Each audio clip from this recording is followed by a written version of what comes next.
अगले श्लोक में कहते हैं, फलों के लद जाने पर वृक्ष झुक जाते हैं, जल से भरे होने पर बादल पृथ्वी पर झुकते हैं, समृद्धि पाकर सत्पुरुष उसी तरह विनम्र हो जाते हैं। यह झुकना, नम्र होना परोपकारियों का स्वभावगत गुण होता है। वृक्ष और बादल सदा परोपकार करते हैं और समृद्धि पाकर झुक जाते हैं, अर्थात विनम्र हो जाते हैं। उसी प्रकार यह झुकना, नम्र होना परोपकारियों का स्वभावगत गुण होता है।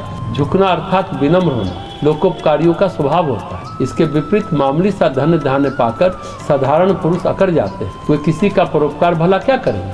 तो सज्जन पुरुष का यही स्वभाव है। अगले श्लोक में महाराज भर्तृहरि कहते हैं, कान शास्त्रों के सुनने से ही शोभित होता है, कुंडल से नहीं। हाथ की शोभा दान से है, कंगन से नहीं। दयाशील पुरुषों का शरीर परोपकार से ही शोभित होता है, चंदन से नहीं। सचमुच कान में आभूषण पहन लेने से कान की शोभा नहीं है।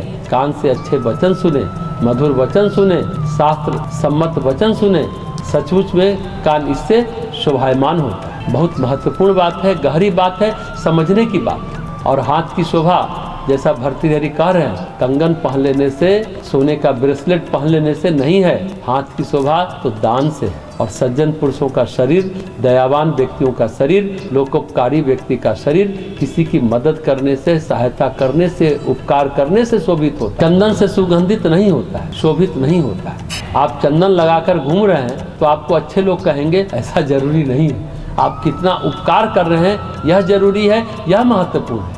तो भाव यह है, यदि कोई व्यक्ति चंदन आदि का लेप करके सोचे कि शोभित हो रहा है तो यह गलत है, वह व्यक्ति भ्रम में है। अतः व्यक्ति को चाहिए यथासंभव उपकार करे, सेवा करे और सहायता करे। अगले श्लोक में भर्तृहरि कहते हैं, मित्रों को पाप से बचाना, उसे हितकारी कार्यों में प्रवृत्त करना, मित्रों के गुप्त रहस्यों को प्रकट न कर उसके गुणों को प्रकट करना, संकट काल में उसका साथ न छोड़ना और जरूरत पड़ने पर उसकी सहायता करना, श्रेष्ठ मित्र के यही लक्षण कहे गए। तो सच्चा मित्र किसे कहा जाए, इस प्रश्न का उत्तर राजा भर्तृहरि ने इस श्लोक में बहुत अच्छे से दिया है। तो अच्छा मित्र वही है जो अच्छे कर्म में लगाए, सन्मार्ग पर चलाए और गोपनीय बातों को छुपाए।